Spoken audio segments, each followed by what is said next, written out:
Welcome, welcome, welcome. Hello, everybody.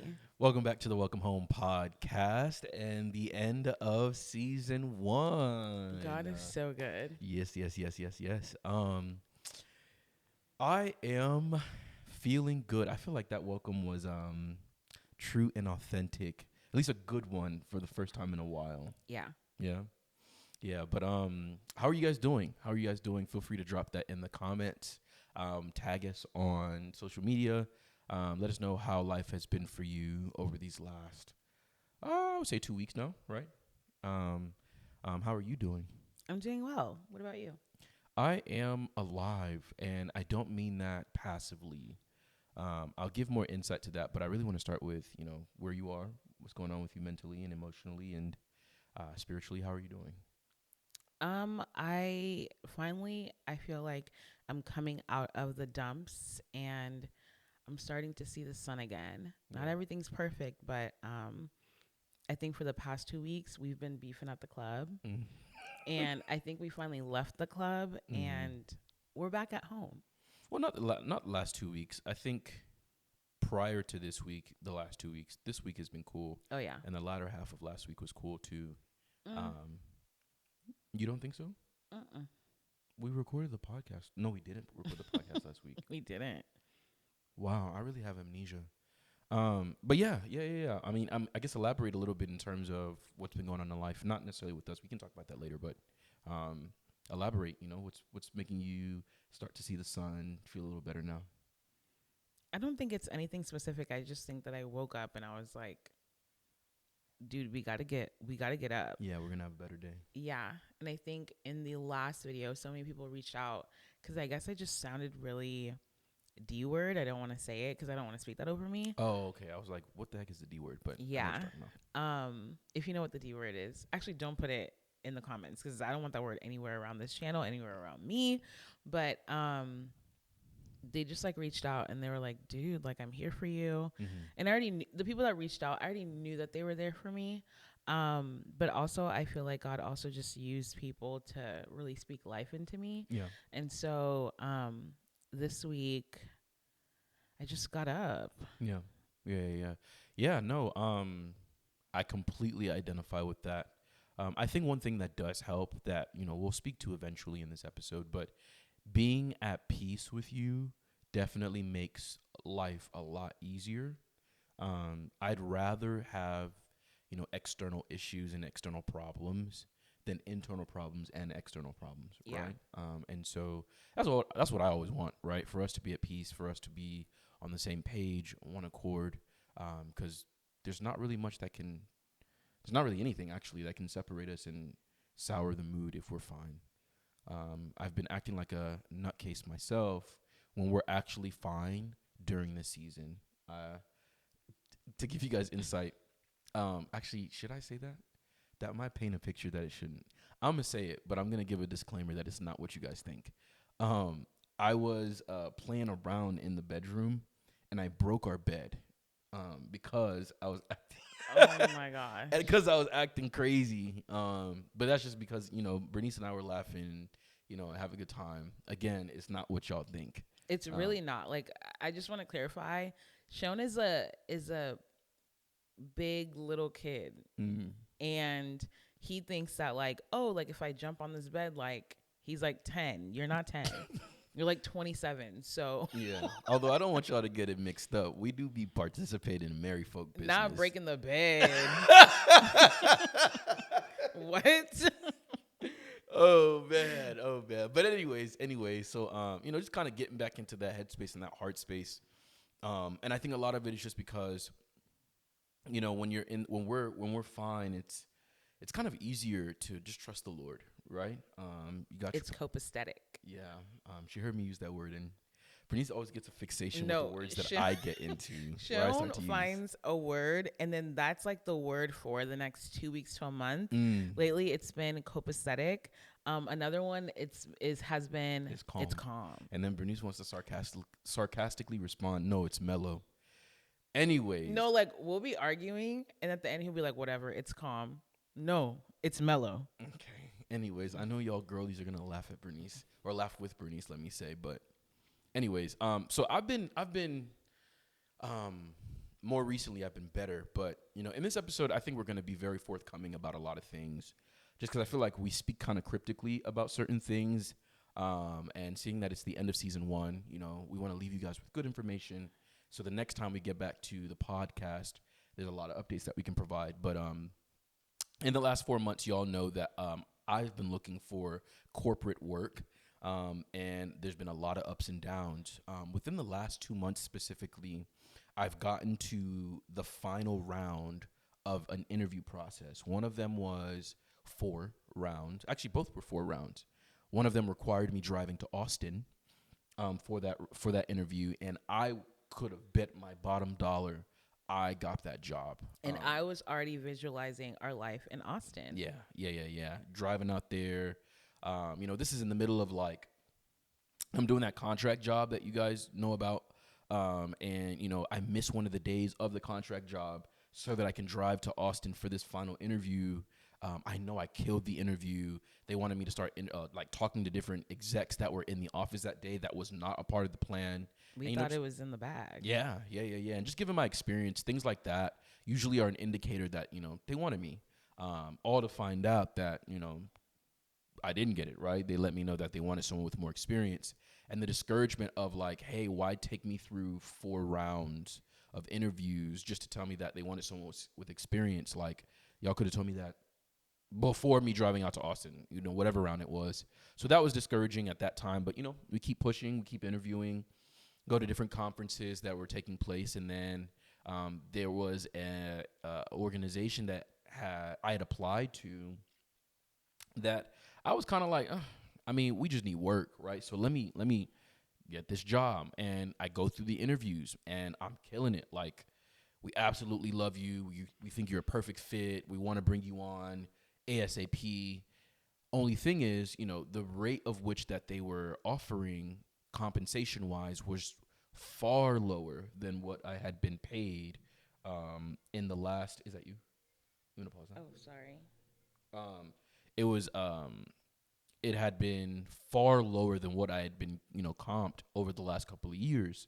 And again, because of the economy and where we are, I'm still going through the interview process, but the name of the game with these things is, you know, you kind of impress them in the interview process so that you have a little bit of leverage to negotiate. And I did just that. Like, I killed the interviews, all four, and now they verbally offered me on Thanksgiving. So this is like a week ago or 2 weeks. No, last week. Yeah. Thanksgiving was last week. They verbally sent me a text message. Hey, we would like to extend an offer. And it's crazy. So I'm like, finally, after 4 months, finally got what I'm looking for. But again, because the compensation is not what I wanted it to be, let's negotiate a little bit, right? So I get in that bag and I'm thinking everything is cool. Telling some close friends around me, hey, I got an offer, to the glory of God. We're on our way. And I get a message yesterday letting me know that we've rescinded the offer due to your compensation requirements. We are not able to meet it. And the thing to me was, it was weird because it's negotiation, right? So even if you can't meet me where I'm at and what I want to be paid, give me something, you know, a little lower, right? And we can see if we can make that work. And some other things that I kind of threw into the conversation with them was that even if you're not able to meet me where I'm at, or at least what I'm requesting, can we set up something whereby, like, in 3 months' time from my, you know, onboarding, we have a conversation based off of my performance, or 6 months' time, right? Which is normal in corporate America, that you set up these benchmarks so that you can get paid more, just to give that room and that flexibility on their end that, hey, he's not rigid to this. It's his preference, but he's not rigid to it.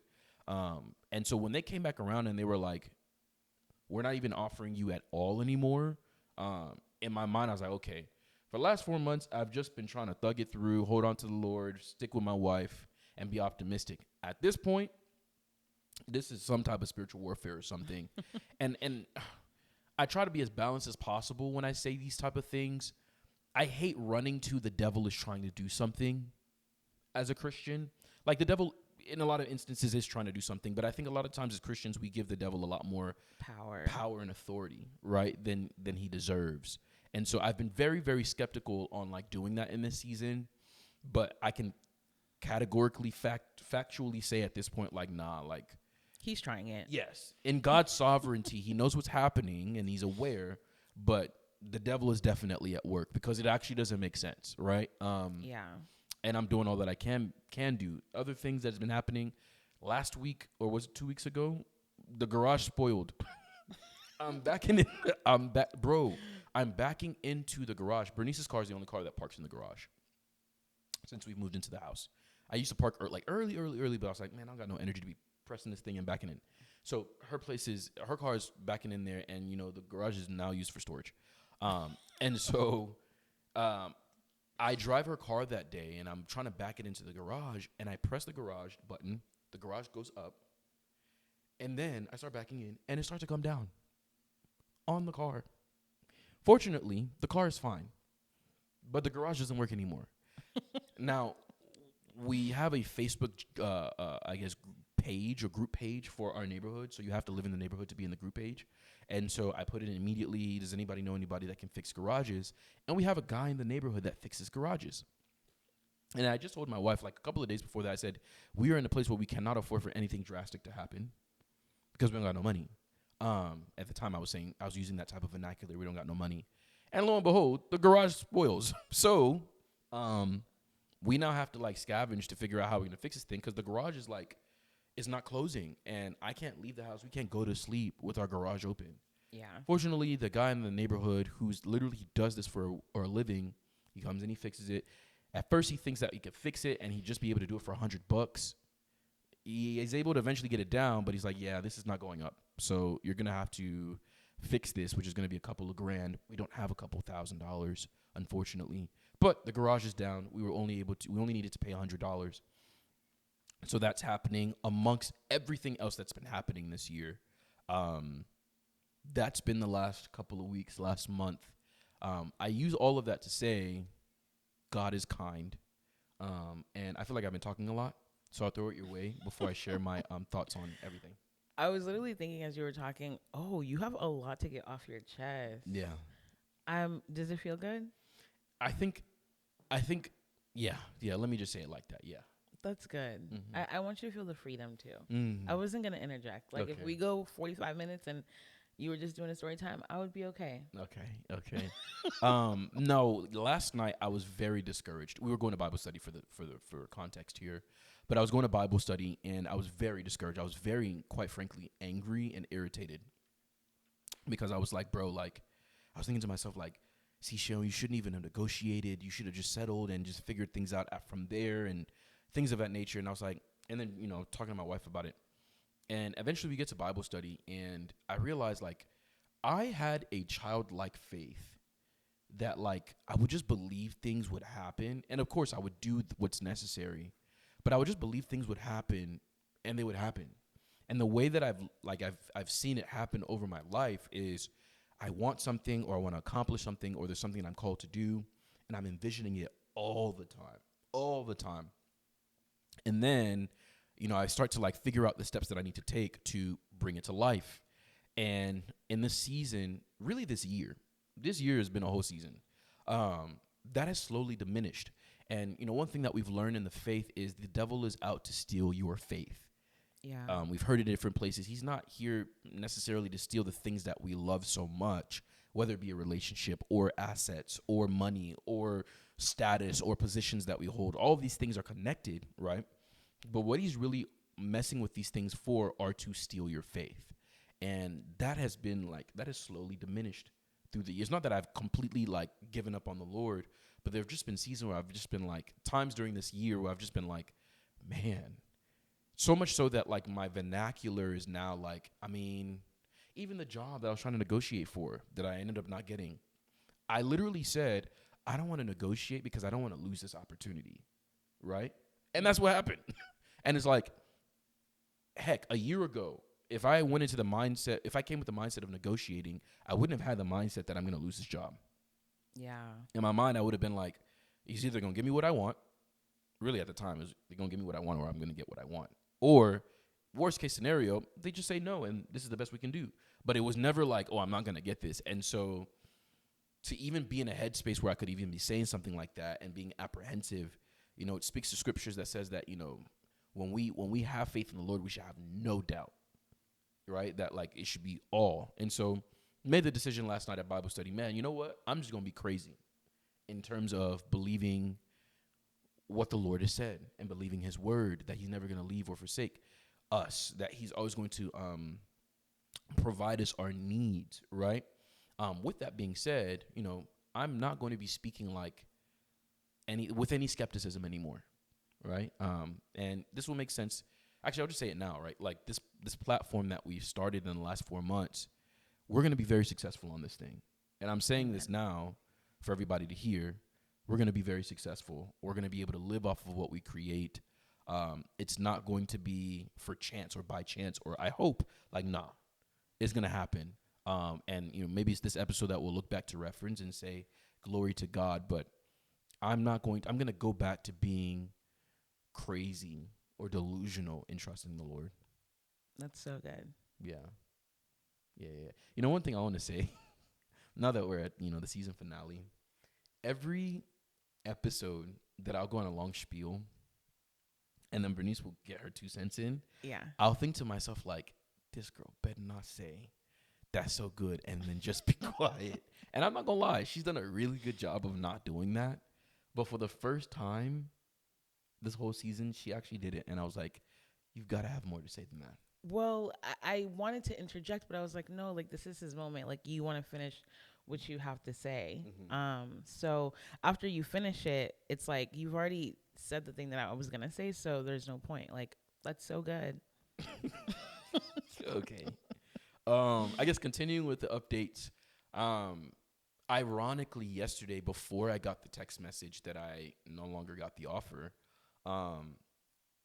couple of recruiters reached out to me. So I had gone to a conference 2 weeks ago, and I connected with a whole bunch of different You went to recruiters. Afrotech. Why do you keep saying a conference? Like, Because, is it church conference? Like, he went to Afrotech. Are you scared or something? I mean, these people don't know me like that, and they could pull up to the house and be like, yo, how you doing? And just... Anyways, yes, it was Afrotech, and I connected with the recruiter, and I had been texting this lady. She gave me her work number, so I had been texting her. Wait, I'm sorry. Is our address in your resume? No. Oh, okay. No. I had been texting this lady, and she gave me her work number to message her, right, directly. And she's like, yes, I think you'd be a great fit for a role that we have. So I messaged her, like, the day after I met her. I said, thank you so much for meeting you, formality stuff, right? Like, really enjoyed meeting you, looking forward to the opportunity or the role and learning more about it. No response. I realized, man, this lady hasn't responded to me. And I connected with her on LinkedIn. Let me message her again. So I messaged her like a week later, or maybe a week later.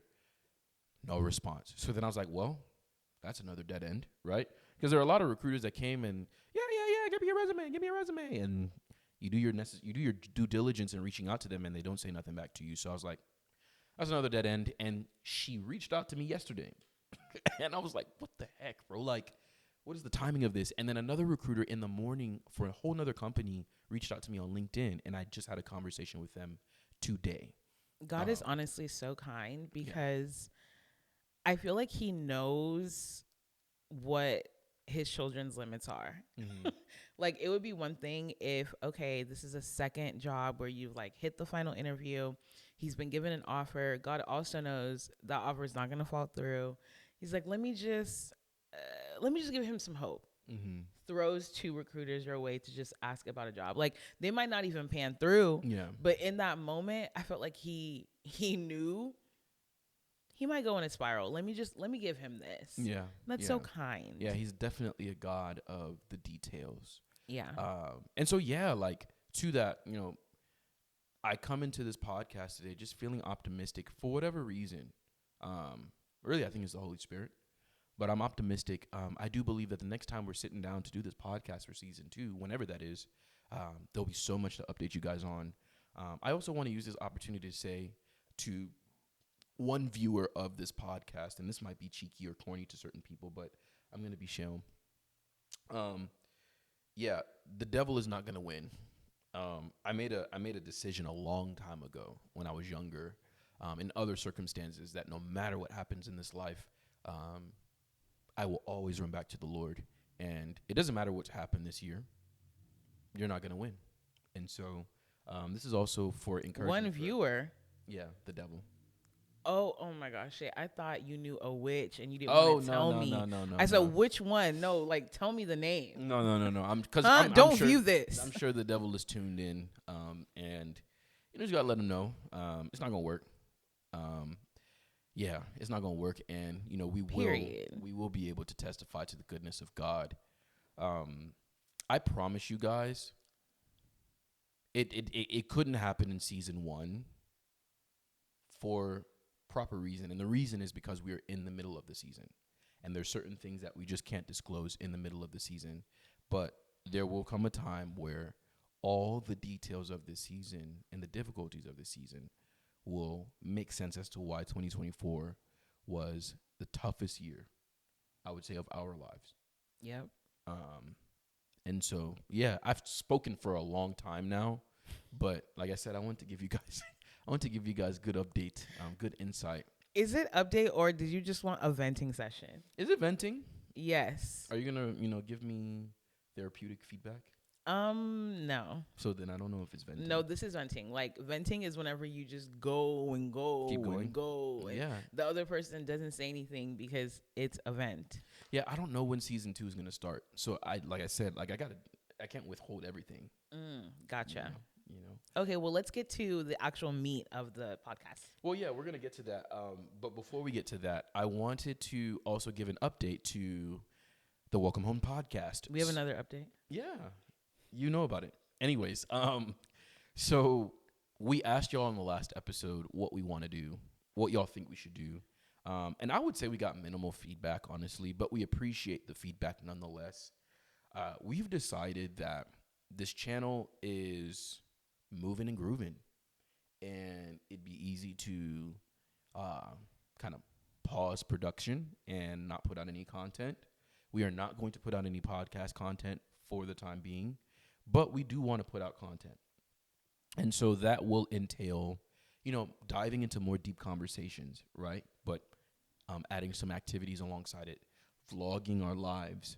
Our lives, I personally think, are boring. Other people would disagree.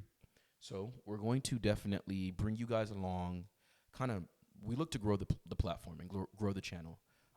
And so you guys can expect more content from this channel in the near future. And we hope that you guys are blessed by it. The goal is still the same, to communicate, what a true, authentic Christian life as a young married couple looks like. And we hope that you guys enjoy the journey and all the growth and changes that will come along. But this is not going to be the last time you hear from us for a long period of time. So, yeah, I don't know if you have anything to add to that. I'm excited to create new content with you. Yeah. I think that this like season break will probably be a month. You think so? Yeah. I don't know. You think it's gonna be longer? I have no problem starting this season 2 in March. I won't lie. Now, knowing myself, I don't think that's realistic. But right now, I don't have a problem with doing that. Oh no, I don't want to go that far. I don't know how long seasons are, movie wise or TV show wise, but I think we should probably be back end of January, maybe early February. But touching March, whoa. Yeah, I don't know. We'll see. It also just really depends on how people receive the content that we put out there. I think I've debated. Wait, we kind of need to time it really well. Why is that? Because for the next season break, that one's gonna be an extended break. So really? We need to time it really well. Why do you think that is? Because I'm gonna have a baby. What are you talking about? What? I feel it. Once I hit month 6, y'all won't see me until the baby's 1. So that's actually wild. We need to time this really I'll well. I'll definitely be posting content on the channel. I think the reason why this is a big deal to me, at least, I really believe it's for us, but I would say so is because so many things align that has been spoken, prophesied over our lives, what we've discussed in private, us becoming YouTubers, becoming podcasters. We really become podcasters before we became YouTubers, but I think this is going to open the new door to becoming YouTubers. I think we've had long conversations for years about not wanting to conform to the status quo as it relates to being YouTubers, and I think the Lord is going to give us creative ways to break into this space as a young Christian couple and what life looks like. And we're just praying that you guys are blessed by it, enjoy it, we grow, and yeah. But in the case that all that I've said so far has been super boring, or you sped through, this is the time. Don't speed anymore. We're right here. Yes, we're here.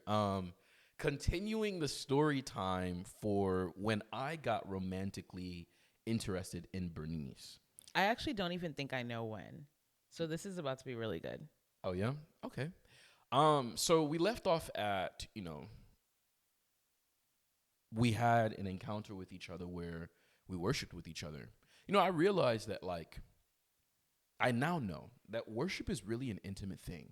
Like, especially, like, really doing anything for the Lord with, like, one other person is really intimate. Mm-hmm. Guy, like, same sex or not, right? And not intimate in, like, a weird way, but just, like, there's a proximity that you have to God, and therefore whoever you're with in that place, that is, I believe, intentional, that the Lord desires, and looking in hindsight, like, it's not far-fetched for you to catch feelings in that space with me. But for me, I didn't have any romantic emotions for her at that point. Like, I think, kind of given my perspective of that night, before I continue, I was going through things emotionally at that time. And I was being a good child of God by wanting to go to the Lord with my emotions. And I felt safe with who was then my friend. Oh, so whenever I said that the air was thick and and the lights were dim. Mm-hmm. So I literally knew what you were talking about. Yeah, but that sounds like I came in with some type, like the energy was like. But that environment for like two single people is intimate to where anything could pop off, was what I was trying to say. I don't disagree. I guess I was just talking the way that I was because that was on my mind, right? In hindsight, like, it could look like that. It does look like that, but it wasn't on my mind truly, right? And it panned out that night. Like, I was like, man, let's worship, bro. Like, actual definition of bro. Like, let's worship. And we did that, and we prayed, and yeah, that was the night. So one thing that I did not add, or one thing that I guess she did not add, is that, through this year of, like, we did say this, that I was romantically interested in somebody else. That was on and off that year, right? So throughout the year of Bernice and I being friends, I was on and off with this person, not because of anything negative, right? It was literally me, right? Like, my whole thing, I had just got out of a relationship my freshman year, as I mentioned. And so my thing was, I don't want to jump straight into another relationship. Like, I haven't been by myself romantically in a while, and I need to just chill, right? So even if I'm going to, like, talk to somebody, I'm not going to get in a relationship right now. And honestly, in hindsight, that was a really poor choice. It was a really immature choice. And I have no problem taking accountability for it. But in hindsight, it was a bad choice just because there's a limbo that I went through, that I put somebody through, that I don't like. But, throughout that on and off, Bernice and I were still friends, and we're growing in friendship. And so there comes a point where I completely end that relationship, like, that's dead. And then it was like, okay, I'm not going to be interested in anybody at all. I'm just going to be platonic friends with everyone. And I think the starting of the new year, I'm realizing, wow, this girl really knows me. The starting of a new year, what do you mean? Like, as in, like, the actual new year. Oh, okay. Right? Yeah. So I'm realizing, man, this girl really knows me. And I think I might like this girl. Which to me was like, oh, frick. Like, this is not, like, optically, that looks terrible. Because the girl that I was, like, on and off with in terms of, like, talking to, people within our vicinity and our community kind of knew. And, when I bring that to an end, again, my whole thing is like, this is done, right? Like, I'm going to be, it's not that I can't like anybody, but I'm not going to be tied to someone for a little bit. Can we pause for a second? Yeah. I feel like I talk to so many of, like, our younger friends. Mm-hmm. By younger, I mean, like, maybe like 3-4 years younger than me. Um, and I've seen that like people don't know how to just be friends. Yeah. And like the let me just say it without a lot of y'all men are too friendly. Y'all are way too friendly with my sisters. Okay? And I don't like that. Mm-hmm. I think it's too friendly when like if you like a girl, honestly, either make the decision of like I'm gonna be single and pull back from that friendship, Mm. or just go ahead and pursue. But this whole like limbo of like we're friends, no label, we be kissing, it's too much. Yeah. Like I don't think that we girls included in this one, I don't think that we like see, care, anticipate the damage that could come from either just not choosing to like be with someone and like be with them, or just to like not do this like overly friendly friendship stage. I Yeah. think it does so much damage, because then you have people, I'm not even going to say girls or men, then you have people that feel like, oh my gosh, am I not worthy to be with this person? Mm. Then you have people that, start to second guess like who they are. And it just sucks. Like it just beats someone's self-esteem down whenever there's feelings attached and it's not being acknowledged in a way that it should be. There aren't any boundaries and there's no commitment. You're just kind of Floating. floating. Yeah, and I guess I'll just use this opportunity to speak to my bros, especially. It's going to be a niche group of guys, but it's also going to be applicable to most guys as well. If you are a guy and you're a young minister, you need to live in a state of accountability and consecration. And I mean real accountability. I don't mean other male ministers that Or around your age. around your age kind of doing the same thing. You need somebody that's older than you, been around the game being life and also ministry, to like reprimand you and is nose deep in your business. And then more generally, guys, like, because the word does say that he who finds a wife finds a good thing and obtains favor from the Lord. There is an intentionality that we should have, and that is in all stages, whether we are intentionally pursuing a woman or not. I have made that mistake one too many times. And some relationships from those mistakes have been salvaged to a degree by the grace of God, and then others have not. And I take full accountability for the parts that I play in that. This is me being honest and vulnerable with you guys. I have been, these are the areas where I felt like I've been inauthentic or been fake, right? I'm ministering in these different spaces, but I can't make a definite decision with a particular person, right? Or I'm being sexually immoral, right? Yeah. I thank God for his grace, but at the same time, I think I would be doing an injustice to not take accountability and not also give whatever wisdom the Lord has given me through these experiences, to say, like, if you're a man, a young man, whether you're serving the Lord or not, be intentional about how you are pursuing a woman. Like, simple as that. If you are not going to, if you know, I'm not trying to be locked down right now, leave her alone. Leave them alone. And if you are trying to pursue a woman, do it the way that the Lord calls for you to do it. Not this makeshift way that looks Christian but really is not. Like, that was me. And I suffered for it, quite frankly. I suffered for it. But yeah, getting back to story time, I realized at the top of the following year. Wait, sorry. Before you move on, I also just want to also hold my sisters accountable, the girls accountable. I think it's one thing if maybe you're not like seasoned in your faith and you're dealing with a guy and your worth is still stuck on like worldly values, that you don't know your worth in Christ. And so you fall into a pit. But there comes a certain time where like we also have to take accountability if we see that this man isn't choosing us um in the ways that he should be choosing us. There should be an alarm going off, like this is not the man that God has for you right now in this season.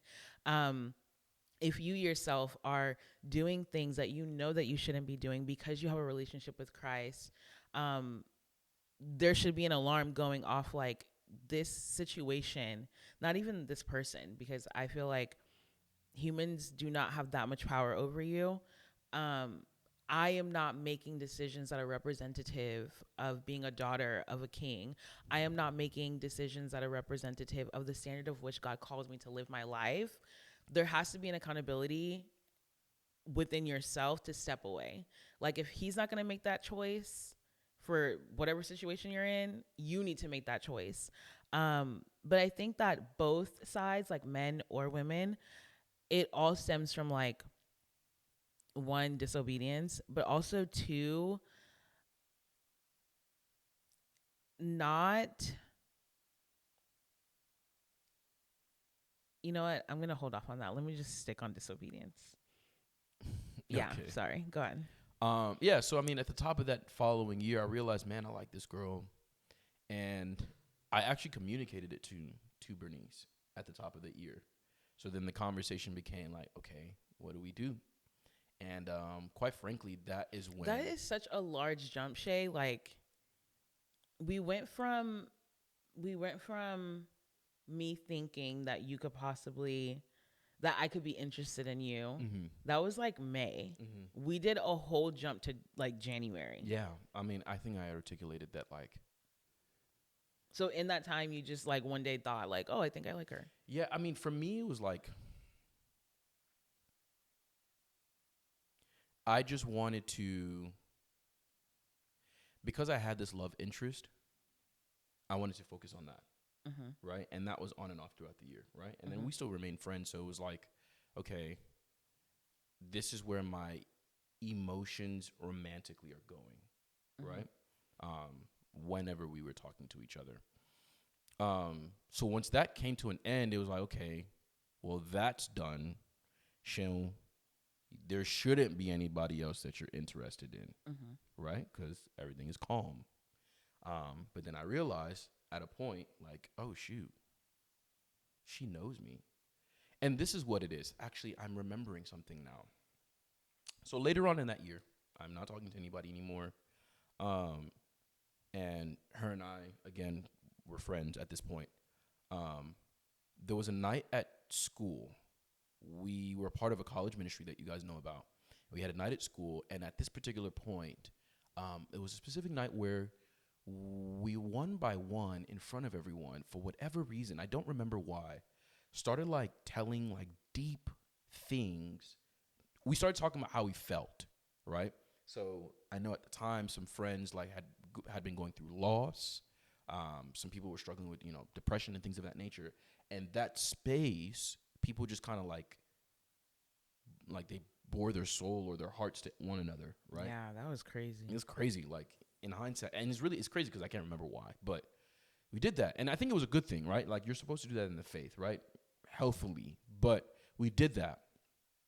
I didn't say anything that night, or maybe I did. You did. I did, but I didn't go into depth about anything in particular. I just said that like I don't remember what the heck I said. Anyways, um, it was either within that time frame or that night. I really can't remember. I ended up telling her some deep things that have happened to me in my life. You actually told me that prior to. Really? Yeah. And then, like, it was kind of around the same time, but you told me that prior to that night, you ended up talking about your struggle with lust. Mm-hmm. And, you were still romantic with somebody else. Mm-hmm. So I just knew this from like we hang out, we're honest with each other, we tell each other most things, if not all things. And so that night you ended up telling everybody else what I already knew, the lust thing specifically, Okay. not the other thing that we talked about in the car. Okay, yeah. And so that's not like a new thing that you said. So then I just, go about my day. Mm-hmm. But that night you had to have an uncomfortable conversation with somebody else because they found out for the first time what you had been going through. I actually don't even remember what you're talking about. But assuming that that's like Bible, I just remember one of the things that I took away from that evening was, you know, you need to like, I guess, confess your sins. It wasn't sin that I was confessing at that particular point. Like, Mm-hmm. I had already talked about the lust aspect of things. The thing that I wanted to talk to her about, it wasn't sin. I didn't do anything wrong. But it was something that I decided I'm going to go to the grave with this. I'm not telling anybody. And so that night I was like, man, I got to tell somebody. And I ended up telling Bernice. And again, my heart is like, I'm used to talking to this person and not feeling judged and not feeling, you know, the fear of being rejected. And so I told her, right? And even in that moment, it didn't dawn on me like, oh my gosh, I like this chick. It was just like, man, for the first time in my entire life, I'm able to convey how I feel and what happened to her, right? And, so that was a part of the things that in hindsight, when we're going into the beginning of the year, I'm like, oh, shoot. Like, I'm actually safe to tell my wife or my friend at the time this thing.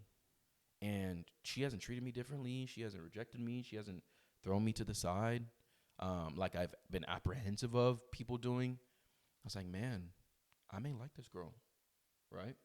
And then we started to grow from there. Quite frankly, relationships started from there.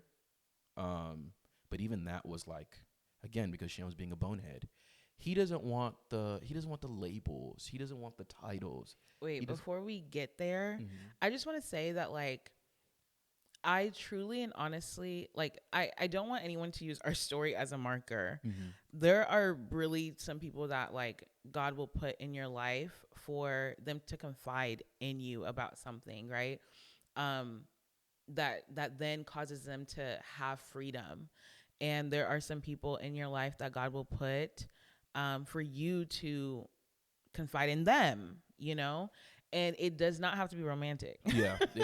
Do not take this as like skeleton Yeah. to build a relationship off of. No. No, should you feel safe with the person that you're gonna marry?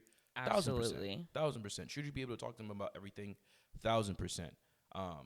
But at the same time, like, the way that it happened between her and I doesn't necessarily have to happen that way. Yeah. Yeah. There has been discourse online that's like, oh, sometimes God just wants you to pray for that person. God reveals certain things about that person for you to pray for them, not for you to be in a full-fledged relationship with them. Yeah. And so I just wanted to say that because I know that there are probably so many people out there who, like, have opposite sex best friends or close friends, and then they'll have been in so many of these intimate moments, and then you start to think like, oh my gosh, maybe that's my husband. And like, maybe it is, or maybe it's just really not. And you're in the situation to be able to pray for that person, uplift that person, encourage that person, and it does not have to be romantic. Yeah. And I think that's a good point to make because, again, to the point that I was making earlier, as far as like my guys or really anybody now, like, it's not only guys but women as well. Like, you, especially if you're doing the Lord's work, but again, more generally, you need somebody. You need a mentor. You need somebody older that is in your business to a degree and can keep you accountable. Now, at the end of the day, no one can control what you do. You're gonna do whatever you want, but if, again, now this is me talking to the Christian, if you want to serve the Lord, if you want to live for Christ, and you're navigating these real aspects of life, you need someone there that's going to be like, I understand this is how you feel, but this is not what you need to do. Now, the reason I say that is because, again, at this particular point in relationship with Bernice, or friendship, relationship, whatever you want to call it, I am approaching things immaturely.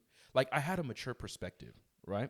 One of the mature perspectives was, hey, I'm not doing this getting to know you, dating you thing for you to be another girl that just didn't make it, right? Like, I've prayed about even getting. Oh, that's another element that I didn't mention.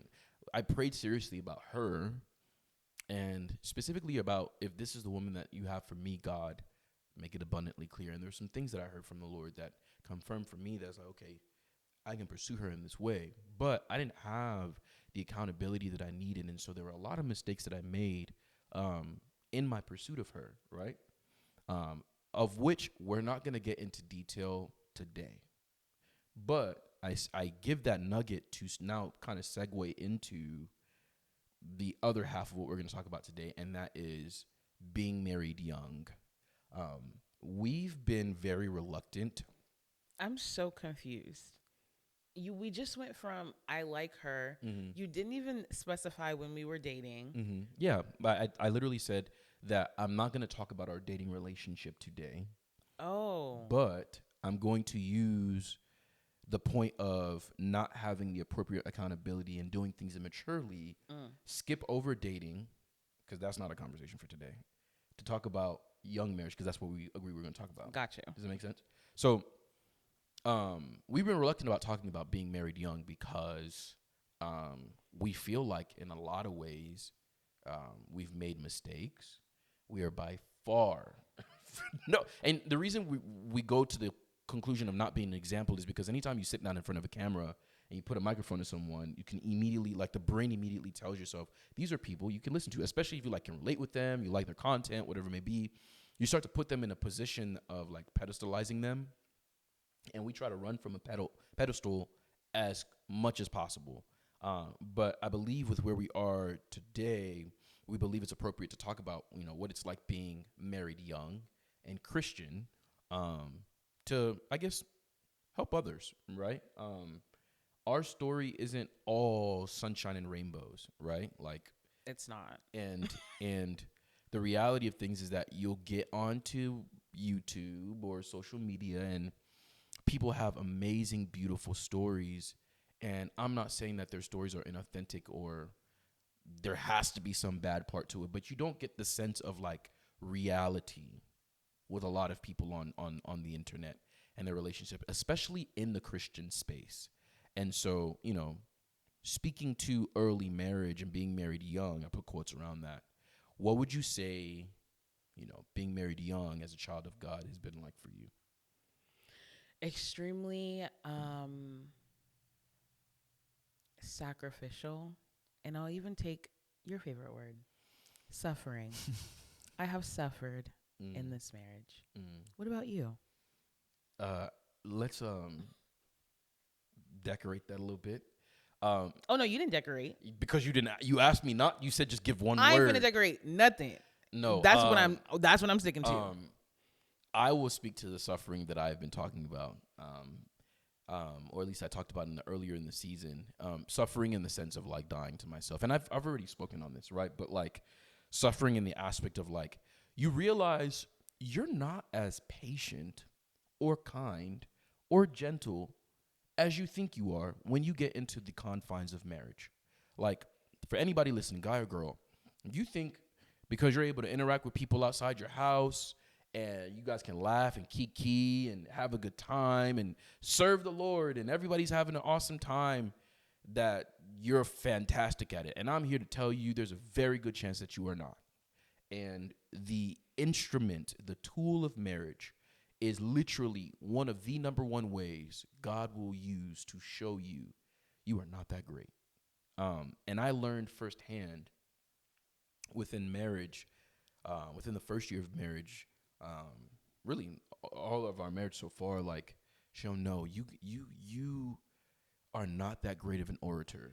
You are not that great of a communicator. Your way doesn't always make sense.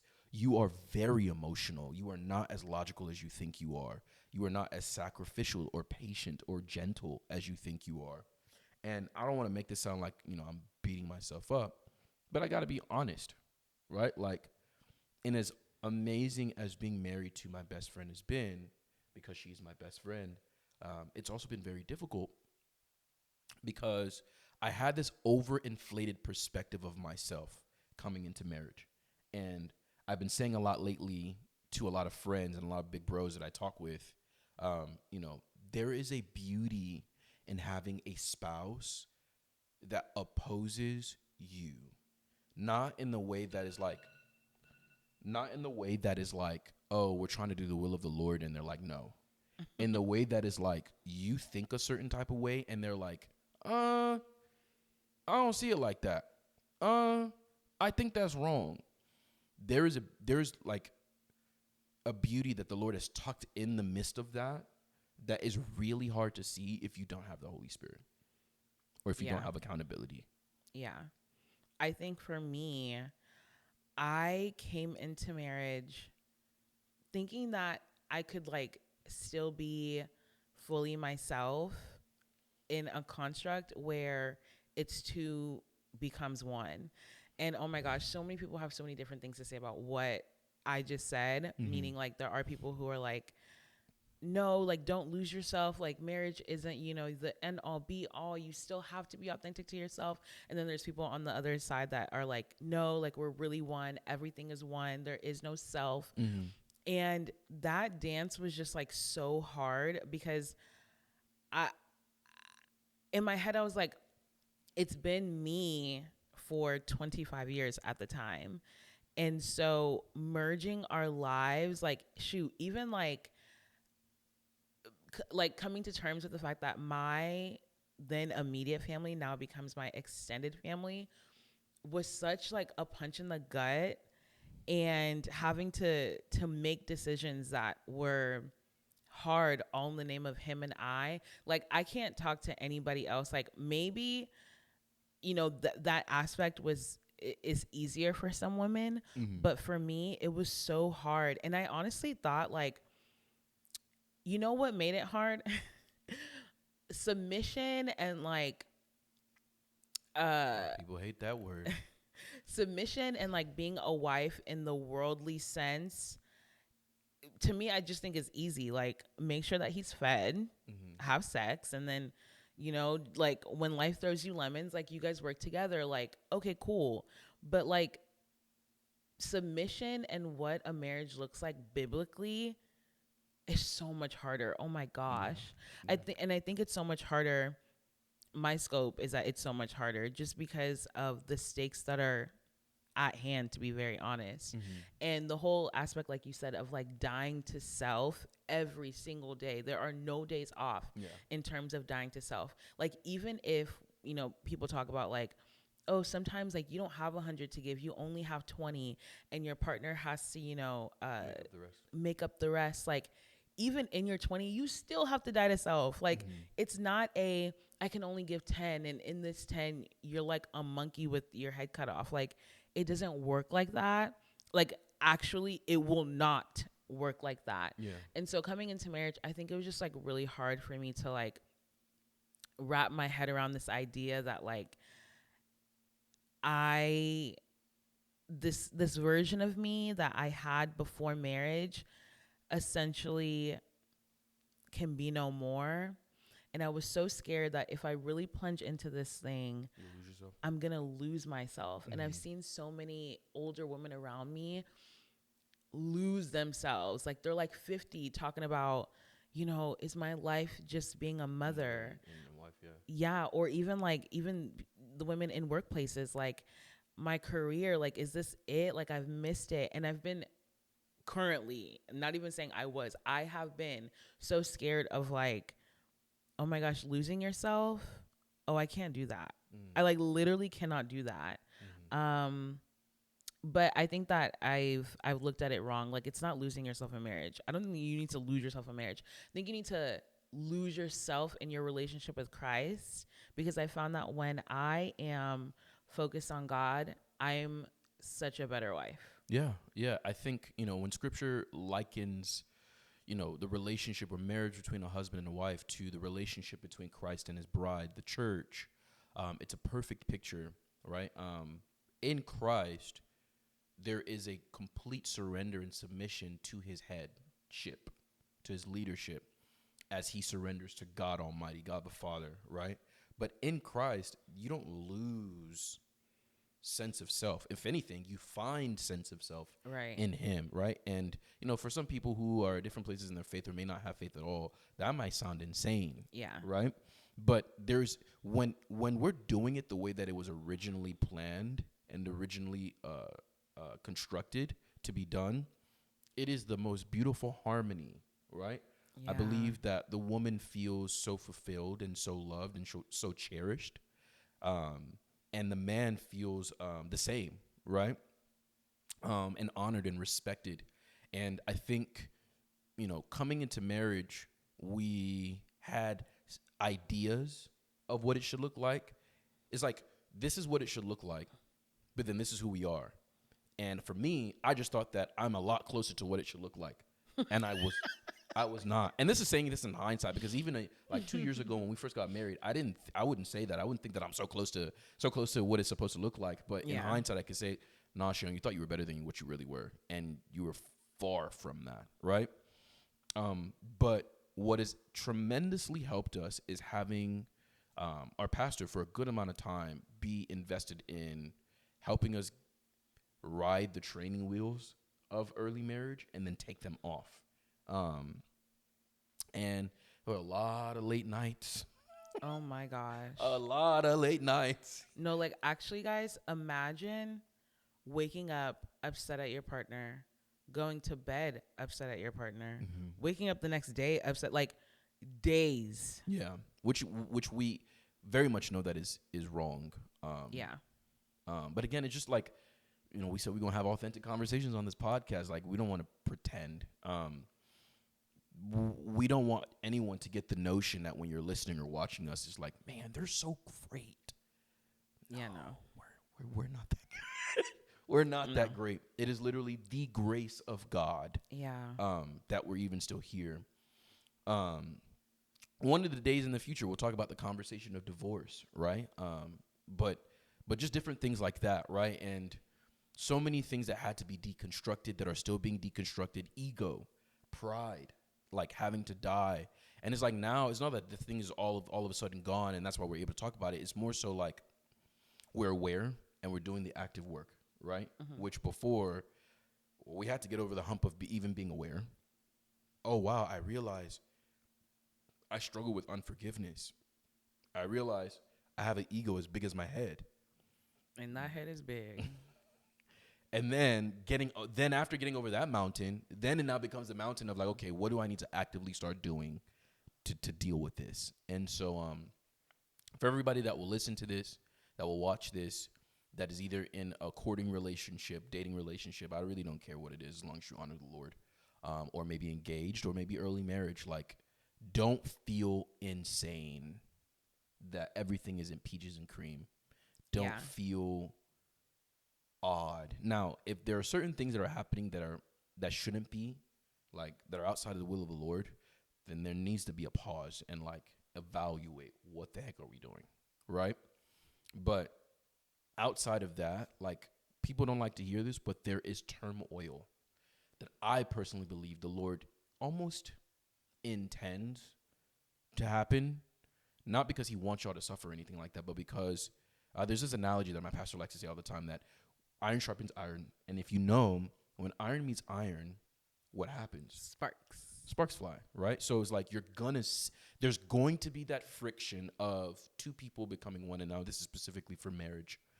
Two people becoming one, where like certain ideology, certain belief systems, certain ways of life, cultural things, we're also bringing that into account. We may be African, but she's from a whole nother country in Africa, right? I'm from Nigeria. She's from Angola. There are things culturally that are different. Outside of the cultural nuances, the way that our parents decided to raise us and how that played a role in who we are as people, that also is a thing that has to like find a way to fit in the whole organism that is Shanice, right?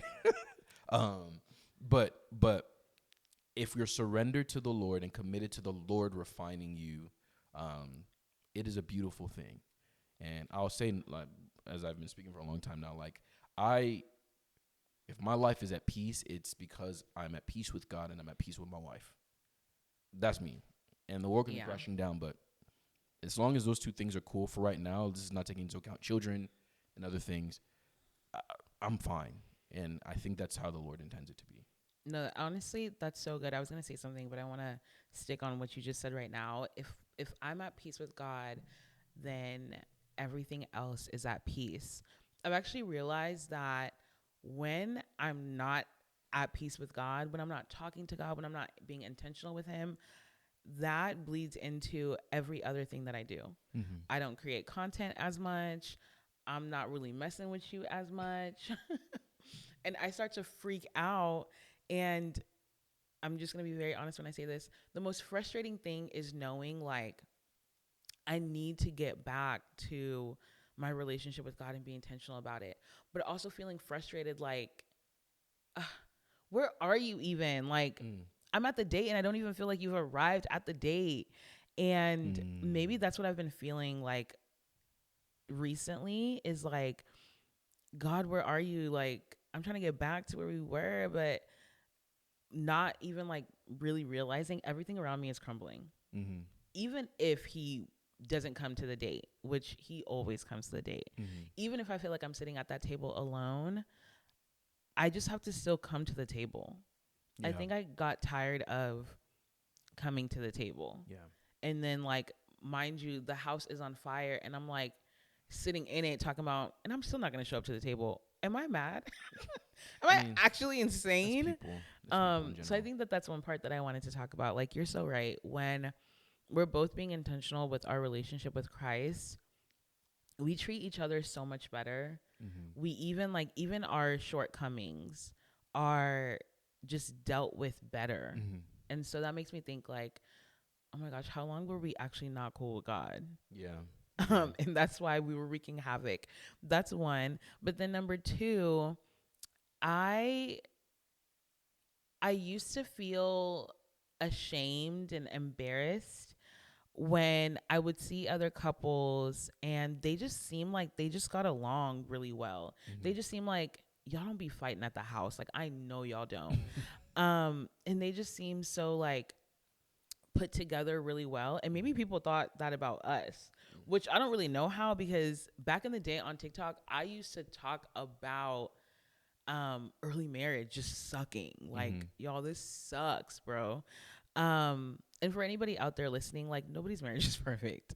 Yeah. Nobody's marriage is perfect. Like, everybody new into this thing, like specifically talking about like newlyweds or like younger couples in marriage, like everyone's just trying to figure it out. Yeah. Nobody knows the answers. And yeah, like, don't get discouraged. Like, we're all going through. Now, again, this is not us creating excuses for like certain things happening, right? No. Like, we're not condoning abuse. Absolutely not. We're not condoning of any kind. We're not condoning infidelity. We're not condoning any of those things. But what we are saying is like the deep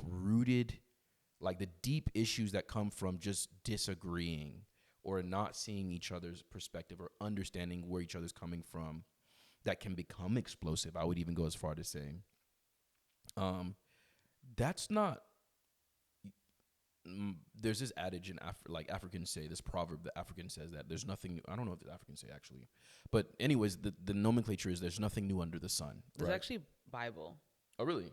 Oh, crazy. And I believe it's in Ecclesiastes actually. Yeah. So it's like we were finding out like throughout these last 2 years, some people that they're the most mellow, the most calm people, talking about some.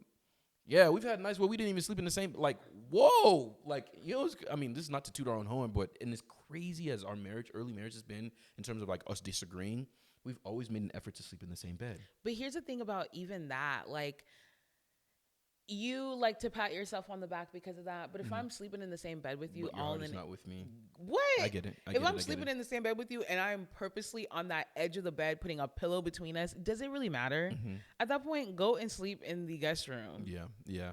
But yeah, that's to ultimately say that, like, to her point, like, people be going through it, and it's not unique to us. Go ahead. I just remembered something. I think also what plays a role into, some of the struggles that we might go through in early marriage is all the things that we're like bringing in from dating relationships. I used to think and I don't know if this is true or if this is not true. I don't know. But I used to think people that didn't date as long don't have as much Baggage. trauma. Yeah. So whenever like they're like dating for like a year or two and then they get married, let the trauma start in marriage. You know, it's funny. You know? This So that's I could I can acknowledge that I used to think this way as well, mm, but I don't think this way anymore. You don't need baggage from. I mean, does it help? No, but you don't need baggage from dating or courting or whatever you're doing, for early marriage to be hard or marriage to be hard. You know what's so funny? Another thing is what? too many times we'll see in different places, social media, anecdotal conversations. You know, when does it get easy or when is it hard? Some people will say early marriage, like a resounding amount of people will say early marriage. Other people will say that when that 7 year hits, it gets real. Dude, Michelle Obama said that she had a horrible first 10 years before she saw the light at the end of the tunnel and like things got better. Well, number one, she's not a Christian, so like that's not really like a good. I don't know if she is. I don't think she is. Um that's not a good like, marker or whatever. But the way that she said it was like, okay, like hypothetically they've been married for like 40 years. If you have like a really bad and strenuous 10, But the 30 is but cool. the 30 is amazing, would you take it? Like if God was like, I'm going to give you the worst 10 first years, but you're going to have the best 30, would you take it? I don't know. You I don't don't know? know. I mean, anything from God is good, so I guess I would take it. Yeah. But that sounds like a religious answer, to be honest. So I don't know. You don't know? I don't know. We've been through a lot, and I when feel I say like we've been through a lot, we've been through a lot both internally, like self-inflicted stuff, and then now, year 3 is okay. You guys have built up some level of endurance. Let's now test everything outside of y'all, and it's like, yeah. But to the thing I was saying before, like some people would say 7 years, and then people would say, man, when that 10 year hits, it's different because you've been with someone for 10 years. And then like they'll just keep going. And like some people will say, yeah, by year 20, a lot of people get divorces because by the time they're reaching year 20, they realize, oh, I don't even like this person anymore. Like, and you just kind of come to a conclusion that like marriage is hard. like, does it get better? Yeah, marriage is hard. But like we're learning that like typically it's hard, typically because we make it difficult, right? And God has different seasons of marriage baked in for it to be like a test of faith, Right. right? That's you can escape it. You cannot escape it.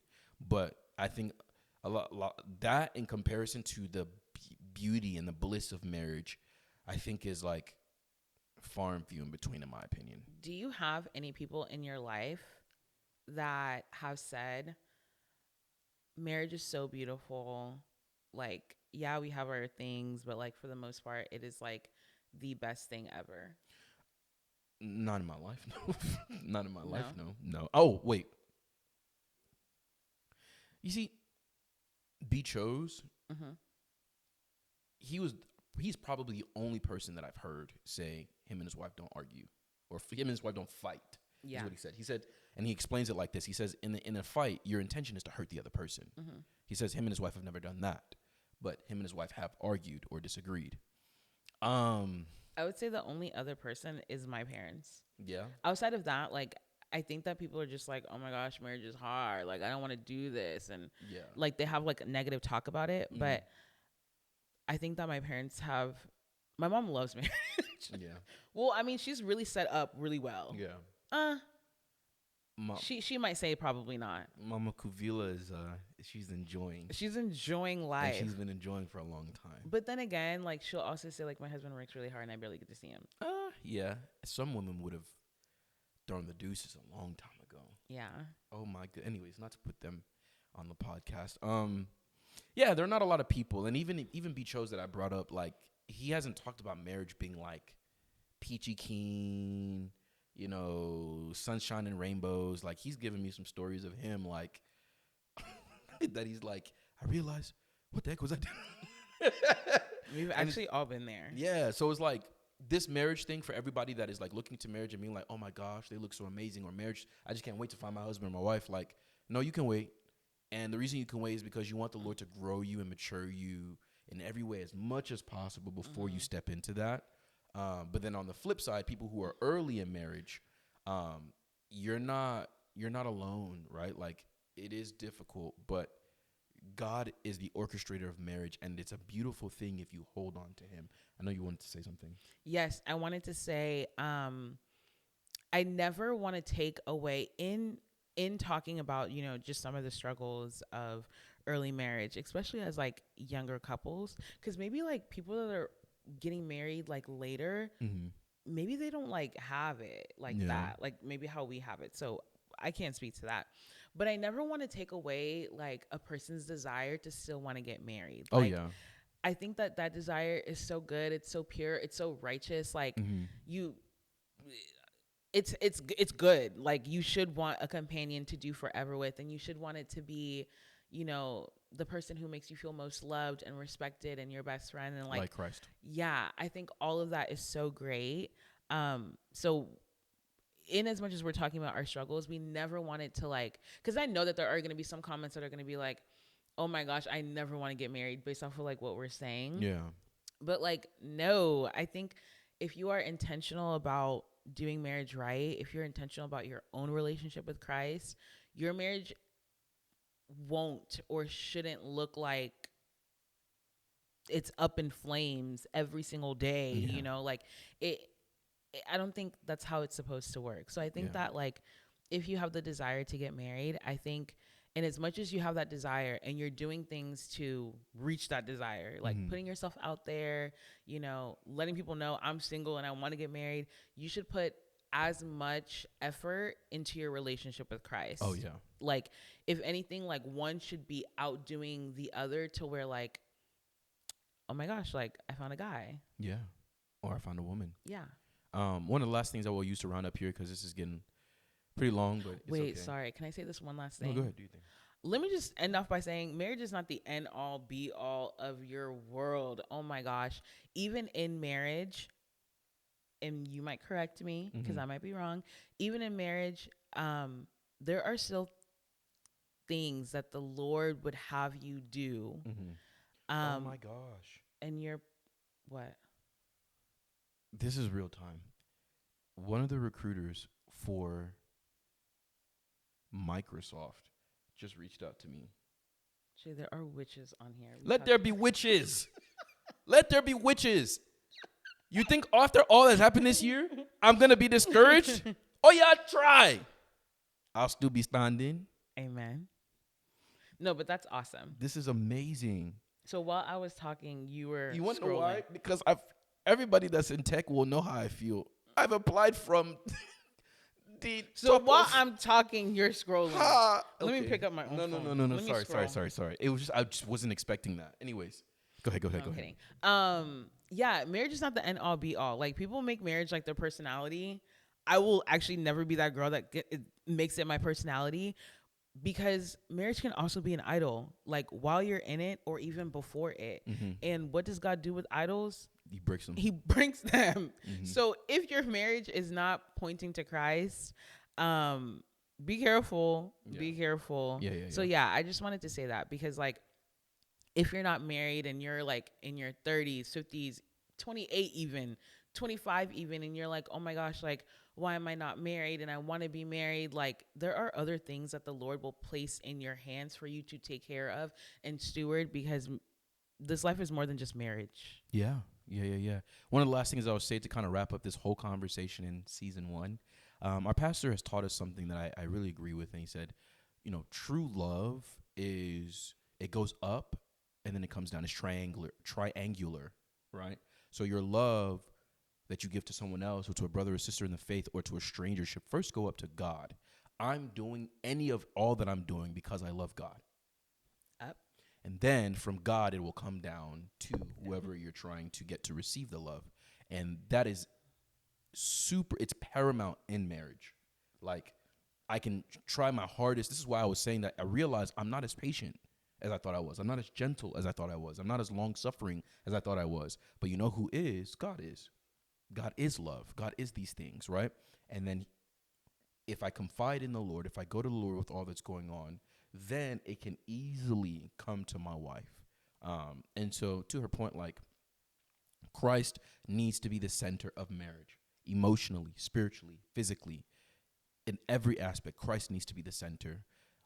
And I believe if you make Christ the center before marriage, during marriage, you'll have a beautiful, beautiful perspective on marriage, a positive perspective on marriage, even if things are hard. And so, yeah, I think that's the journey the Lord is taking us on, and I'm excited for what is next. There isn't anybody that I would rather do this with. You are my heart, and I appreciate you, and I love you. For the guys who want classes on how to, slide into the ladies, let me not messing around. I'm messing around, but we really appreciate you guys tuning in for season 1. It's been a crazy season filled with so many ups and downs. We are grateful to God for what He has birthed in and through us. Thank you, Jesus. We thank you guys for riding along all on the ride. All 1,200 of you guys that have subscribed to the YouTube channel, or the people who have been listening on Apple and Spotify podcast. This is not the end of the Welcome Home podcast. This is we'll see you later.